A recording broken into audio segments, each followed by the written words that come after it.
Dans le cadre du projet Citizens Forest, les citoyens s'engagent activement pour la protection du climat. Citizens Forest s'engage à replanter des surfaces inutilisées avec des espèces d'arbres locales.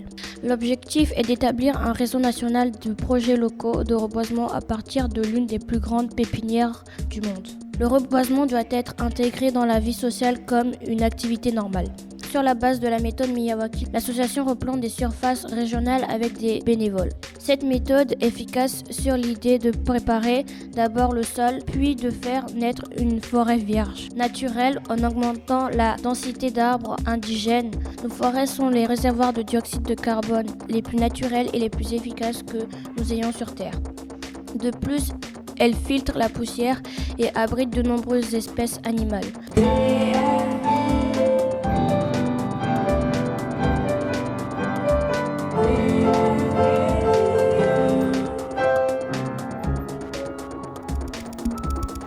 Nous sommes Nour, Alicia et Stacy et nous avons parlé avec Pascal Girado, le président de l'association Citizen Forest. Bonjour Pascal. Comment vous avez eu cette idée pour commencer votre activité ? En fait, l'idée, elle est née parce que je pensais qu'il fallait que la société, c'est-à-dire tous les citoyens, s'engagent sur le sujet de la protection de l'environnement. Et je cherchais en fait une possibilité, comment motiver les gens à faire quelque chose pour la nature. Et planter une forêt, c'est quelque chose qui est quand même au global très simple.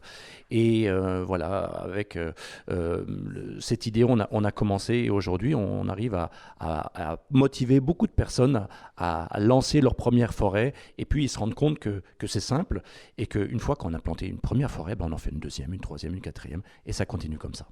Quand vous étiez petit, est-ce que vous avez déjà eu l'idée de faire ce projet ? Non, pas vraiment. À l'époque, je n'avais jamais pensé qu'un jour je planterais des arbres ou des forêts. Mais à l'époque, il y avait des sujets importants qui m'intéressaient beaucoup, et notamment la philosophie.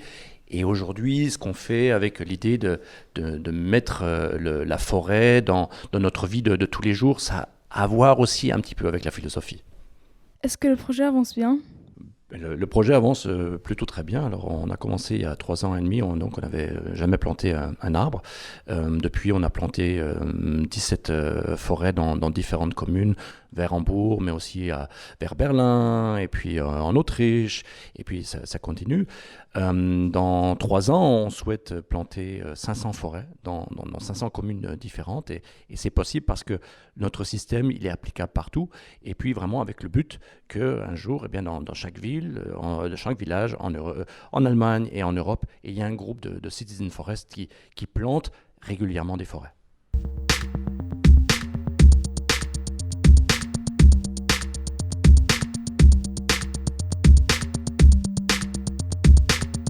Quel est le concept de Citizen Forest ? Eh bien, le concept de Citizen Forest, il est assez simple, puisque en fait, on utilise 3 éléments qui sont disponibles dans chaque ville, dans chaque village, c'est-à-dire des terrains qui ne sont pas utilisés. D'autre part, il y a beaucoup de citoyens qui veulent s'engager pour la nature et ils ont besoin d'un concept.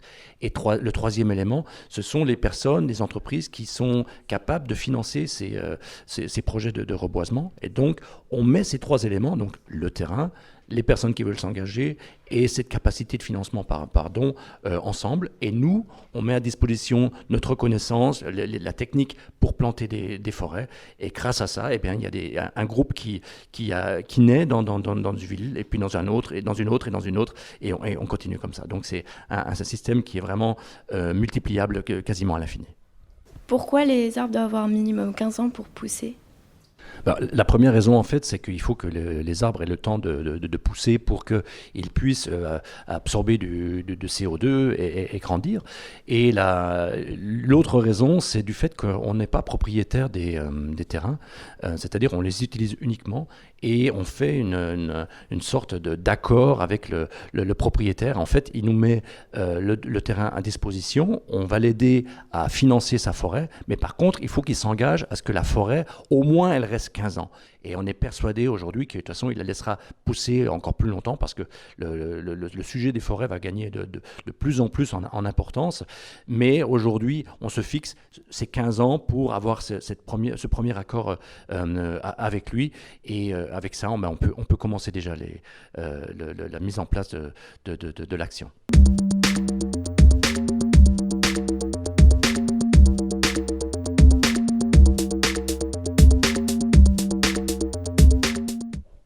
Est-ce que vous avez déjà l'un des propriétaires des terrains vous a déjà refusé que vous plantiez des arbres sur des terrains ou... Oui, au global, nous, on fait beaucoup de publicité pour que les gens aient envie de planter des forêts. Donc, en général, les gens viennent vers nous en disant, voilà, j'ai un terrain, je voudrais planter, est-ce que c'est possible? Et nous, on regarde si au niveau, je veux dire, biologique, si c'est réalisable, si ça a un sens. Quelquefois, il y a des terrains qui nous sont proposés où il y a déjà des arbres dessus et ce n'est pas vraiment censé de planter d'autres arbres au milieu. Il faut peut-être mieux laisser la nature faire, c'est-à-dire protéger cette zone pour que d'autres arbres puissent pousser d'eux-mêmes. Et puis, ce qui peut arriver, par exemple, c'est quand on a affaire à des terrains qui appartiennent à des communes, que les autorités sur place, pour des raisons administratives, ne peuvent pas autoriser la plantation parce que ce terrain est situé dans une zone qui est protégée d'une façon spécifique et que la plantation d'arbres n'est pas autorisée. Mais ce sont vraiment quelques exceptions. Qu'est-ce que vous voulez atteindre avec ce projet ?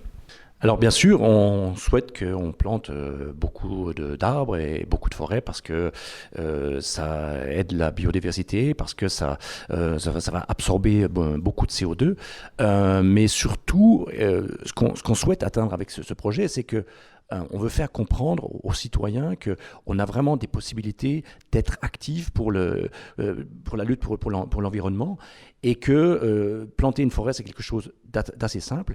Et puis surtout, une fois qu'on l'a fait soi-même, ça a un énorme effet sur son propre comportement. C'est-à-dire, quand tu vas planter une forêt un samedi, eh bien, le lundi, quand tu vas au supermarché, par exemple, eh bien, tu vas te poser peut-être d'autres questions. Tu vas dire, voilà, samedi, il a fallu que je travaille, il a fallu que j'utilise de mon temps qui est vraiment précieux pour planter des forêts, il faisait chaud et j'ai transpiré, des choses comme ça.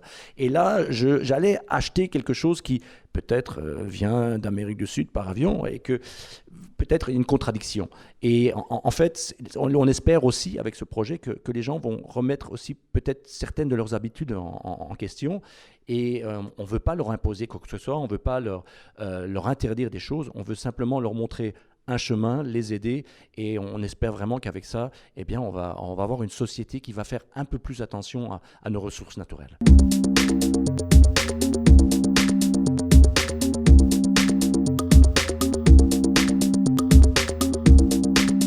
Avec qui vous vous êtes lancé dans ce projet ? Eh bien, au départ, l'idée, c'est moi qui l'ai eue. J'étais seul et je connaissais peu de monde où j'habite. Et j'ai pris mon courage à deux mains et je suis allé dans des réunions. J'ai présenté dans une réunion, j'ai présenté l'idée et je me suis rendu compte qu'il y avait beaucoup de personnes qui souhaitaient s'impliquer dans l'idée. Et j'ai eu vraiment de la chance dès le départ d'avoir beaucoup de soutien. Et aujourd'hui, on est une cinquantaine de membres dans l'association. Et bien, il y en a de plus en plus qui reviennent et qui s'ajoutent. Et donc, voilà, tous les jours, c'est un peu plus facile, même si tous les jours, bien, on a de plus en plus de demandes à répondre. Mais on a tout pour faire. Donc, voilà. Au début, j'étais seul. Maintenant, on est beaucoup plus nombreux et ça devient de plus en plus simple. Combien d'arbres vous avez déjà plantés ? Alors pour l'instant, avec les 17 actions qu'on a eues, on a planté 20 000 arbres. Bon, c'est pas beaucoup. C'est surtout dû au fait qu'on commence avec des petites surfaces. Mais l'idée a vraiment un énorme potentiel puisqu'on peut le réaliser partout.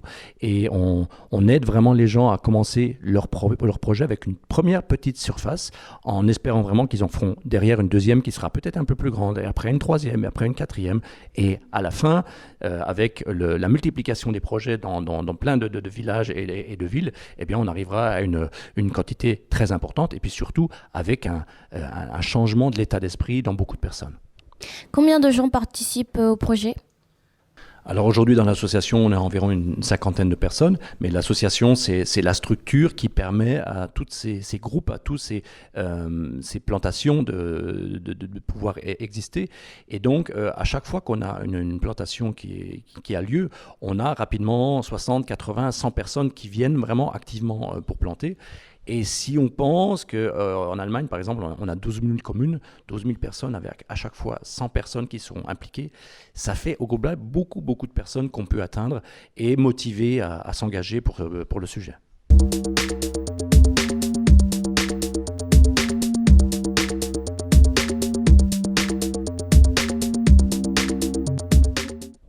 Que diriez-vous aux personnes qui n'ont pas conscience de l'état de la planète ? Ça, c'est une question qui m'émeut beaucoup parce que je trouve ça quand même au global très regrettable qu'il y a encore beaucoup qui n'ont pas compris ce qui se passe au niveau planétaire. Donc s'il y a un message que je leur passerai, c'est écoutez les scientifiques, regardez les faits, vraiment les faits. Et si vous regardez au global tous ces faits, vous vous rendrez compte qu'ils vont tous dans la même direction, ils parlent tous du même développement et que c'est à nous de décider si on veut continuer cette voie ou engager une autre qui est aussi faisable, qui est peut-être nouvelle, mais qui est réalisable. Et surtout, c'est une voie qui, en tant que personne, nous apportera beaucoup plus. À qui il faut s'adresser pour participer à votre projet ? Eh bien, c'est assez simple. Tu vas sur le site citizensforest.org et là, tu as toutes les informations sur comment tu peux commencer ta propre action ou même si tu veux devenir membre. Et puis aussi, on a un flyer sur lequel on a toutes ces informations aussi. Donc voilà. Et la possibilité, oui, bien sûr, sur le site de nous envoyer un email en posant tes questions. On t'aidera dans ton engagement. À quel âge on peut commencer le projet ?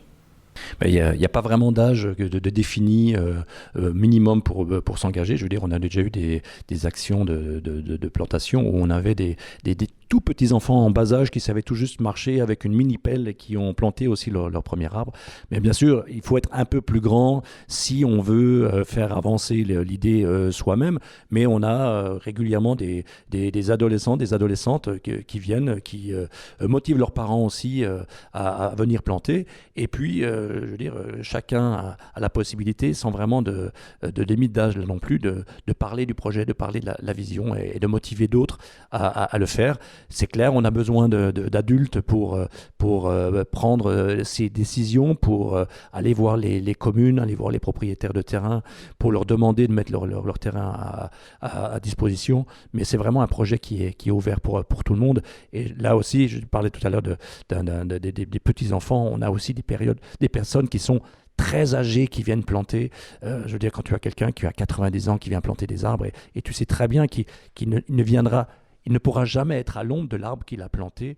Je trouve ça vraiment très, très touchant et ça montre à quel point on peut engager toute la société sur cette idée.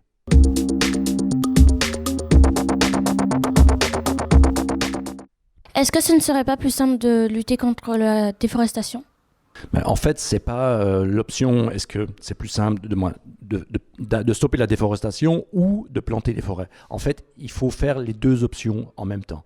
Nous avons décidé de nous engager pour la plantation active de forêts pour motiver les gens à avancer dans la bonne direction. Et surtout, comme je disais tout à l'heure, savoir un impact sur leur propre comportement, sur leur propre consommation. Et il faut savoir qu'en Amérique du Sud, par exemple, on brûle les forêts, c'est pour planter du soja, par exemple, qui est nécessaire à notre alimentation animale en Europe.